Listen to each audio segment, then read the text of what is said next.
પ્રભુ તમારા સૌના અંતરમાં વસો. મારા પ્રભુએ સોંપેલી સેવા એમાં શુક્રવારની આપણી આ સિરીઝમાં આજે હું એ 32મો ભાગ રજૂ કરતા ખૂબ આનંદની લાગણી અનુભવું છું. જેવો મને મારા આ સંદેશા સાંભળીને ઉત્તેજન આપો છો અને મેસેજ કરો છો તે સર્વનો હું આ સમયે ખૂબ આભાર પણ માનું છું.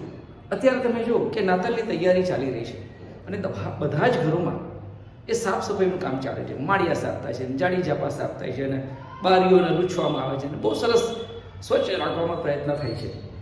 ત્યારે મને એક એવો વિચાર આવ્યો કે નાતાલની તૈયારીમાં ઈસુ ખ્રિસ્તના જન્મ ને હૃદયમાં સ્થાન આપવા માટે ખરેખર આપણે આ સમયે એ હૃદયો શુદ્ધ કરવાની જરૂર છે, હૃદયો સાફ કરવાની જરૂર છે. અને એટલા જ માટે હજકેલનું પુસ્તક તેનું 36મો અને 26મી કલમમાં એમ લખ્યું છે કે હું તમને નવું હૃદય આપીશ. તમારામાં જે પથ્થર જેવું હૃદય છે કે છે એની જગ્યાએ હું નવું એ કહે છે કે માંસનું હૃદય આપીશ.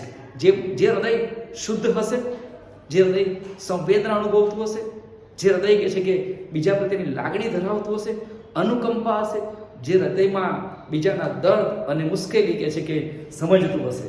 અરે મેં જ્યારે ગૂગલ પર હમણાં સર્ચ કર્યું કે હૃદય શું છે કે છે તો એવું જાણવા મળ્યું કે સામાન્ય રીતે હૃદય એ 300 થી 350 ગ્રામનું એ વજન ધરાવે છે કે છે અને જે દર મિનિટે એ 60 થી 80 વખત એ ધબકે છે કે અને એ એના ધબકવાથી આપણા આખા શરીરમાં એ લોહી પહોંચાડવામાં આવે છે.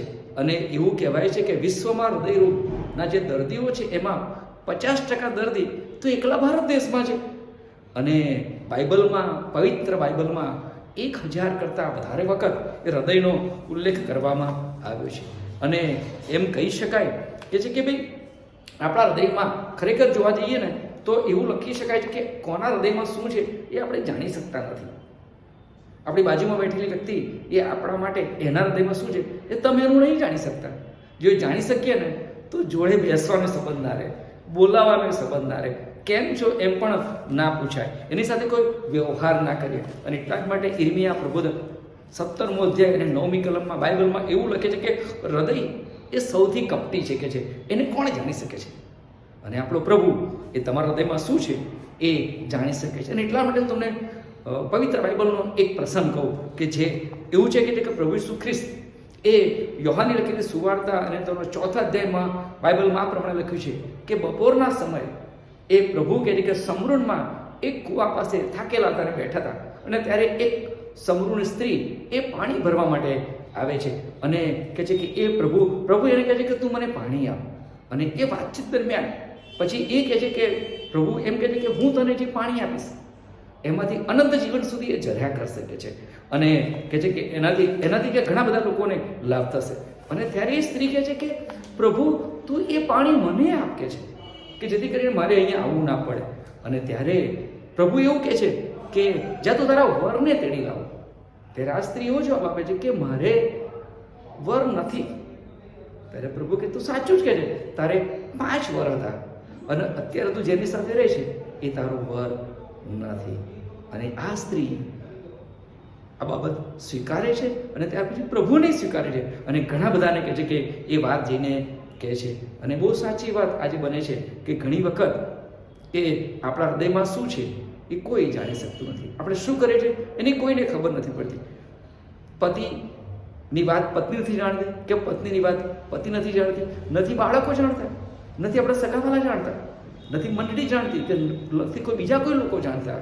પણ ભલાઓ પ્રભુ બધું જાણે છે. ભલાઓ નાતાલે ઘરોને બધું સાફ કરીએ છીએ પણ સાથે સાથે હૃદયોને સાફ કરવાની જરૂર છે. એ ચોખ્ખા હૃદયમાં વાલો પ્રભુ આવે અને એટલા માટે હૃદયને ચોખ્ખું કરવાની જરૂર છે. અને ખરેખર તો નાતાલની આપણે સાચી ઉજવણી કરી શકીશું. બાકી બધું વ્યર્થનું વ્યર્થ છે.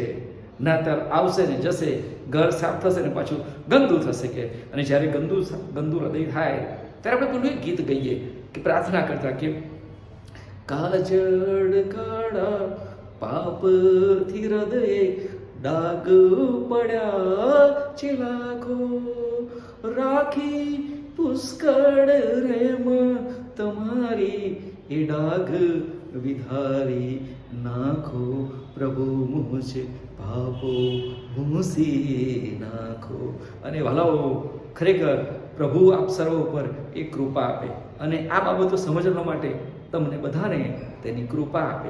પ્રભુ મને એ કૃપા આપે અને આપણે બધા હૃદય એ શુદ્ધ કરીએ અને વાલાને આવકારીએ.